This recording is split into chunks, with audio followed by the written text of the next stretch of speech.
आदाब नाजरीन, आप देख रहे हैं तस्नीम टीवी और मैं हूं आपका मेज़बान जावेद खान। महात्मा गांधी की ज़िंदगी और जद्दोजहद के तरीके अब लोगों पर भी असरअंदाज होते हैं। जैसा कि हम जानते हैं कि इंसान की अजमत का एहसास उसे उस वक्त होता है जब उसकी ज़िंदगी लोगों को बेहतर से बेहतर बदलने के लिए मुतासिर करती है। और इसी तरह की ज़िंदगी महात्मा गांधी की भी थी। इनकी मौत के कई दहाइयों के बाद आज भी पूरी दुनिया बाबा कौम को पढ़कर अपनी ज़िंदगी को तब्दील करके बेहतरीन बनाया है। तो आइए बापू की ज़िंदगी से जुड़ी तहरीकें और कोटेशन पर एक नज़र डालते हैं। महात्मा गांधी 2 अक्टूबर 1869 को पोरबंदर गुजरात में पैदा हुए। हर साल 2 अक्टूबर गांधी जयंती के तौर पर मनाया जाता है। इस साल बाबा कौम यानी बापू का 151वां योम पैदाइश का दिन मनाया जाता है। महात्मा गांधी एक मशहूर आज़ादी कारकुन और एक मुस्तनद ताकतवर रहनुमा थे, जिन्होंने हिंदुस्तान की बरतानवी हुकूमत के खिलाफ आज़ादी की जद्दोजहद में अहम किरदार अदा किया था। इन्हें मुल्क का बापू भी समझा जाता है। इसमें कोई शक नहीं है कि इन्होंने हिंदुस्तान की आज़ादी में बहुत अहम किरदार निभाया।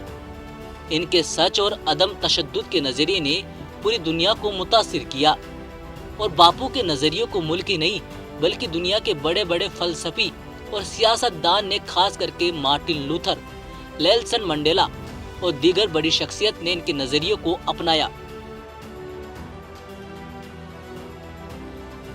मई 1983 में ये बतौर वकील काम करने के लिए जनूबी अफ्रीका गए। यहाँ इनको नस्ली इम्तियाज का तर्जुबा हुआ, जब बापू को ट्रेन के फर्स्ट क्लास का टिकट होने के बावजूद फर्स्ट क्लास डब्बों से उतार दिया गया, क्योंकि ट्रेन के फर्स्ट क्लास की बोगी सिर्फ सफ़ेद लोगों के लिए थी और किसी हिंदुस्तानी या काले लोगों के लिए फर्स्ट क्लास में सफ़र करने की इजाज़त नहीं थी। और इस हादसे का असर बापू पे बहुत ज़्यादा हुआ और गांधी जी उसी दिन से ये अहद किया कि मैं नस्ली इम्तियाज़ को ख़त्म करके रहूँगा। और बापू ने वहीं से नस्ली इम्तियाज़ के खिलाफ एहतजाज शुरू कर दिया। मई 1894 को गांधी जी ने नेशनल इंडियन कांग्रेस का कायम किया और जनूबी अफ्रीका में हिंदुस्तानियों के हुकूक के लिए सख्त मेहनत की। और मुख्तसर अरसे में गांधी जी अफ्रीका में हिंदुस्तानियों के रहनुमा बन गए। वे सत्याग्रह के ख्याल से भी बहुत मुतासिर हुए, जो कि सच्चाई की अकीदत है। 1906 में अदम तशद्दुद का मुजाहिरा किया। गांधी जी अपनी जिंदगी के 21 साल अफ्रीका में गुजारने के बाद 1915 में हिंदुस्तान वापस आए और नेशनल कांग्रेस में शामिल हुए।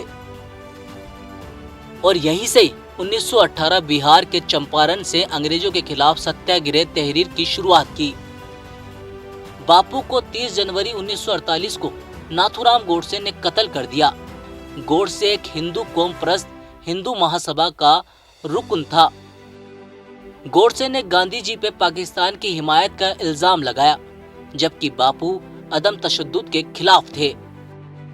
गांधी जी एक काबिल अदीब थे। इन्होंने कई किताबें लिखी और बहुत सारे अखबार में तरमीम भी किया। भले ही आज गांधी हमारे बीच नहीं है, लेकिन बापू आज भी हमारे दिलों में जिंदा है। गांधी सिर्फ एक नाम नहीं बल्कि एक सोच है और ये हमेशा हमारे दिलों में जिंदा रहेंगे। तो फिलहाल हमारी इस खास पेशकश में सिर्फ इतना ही। देश और दुनिया की दूसरी बड़ी खबरों के लिए आप देखते रहिए तस्नीम टीवी। तब तक के लिए अल्लाह हाफिज।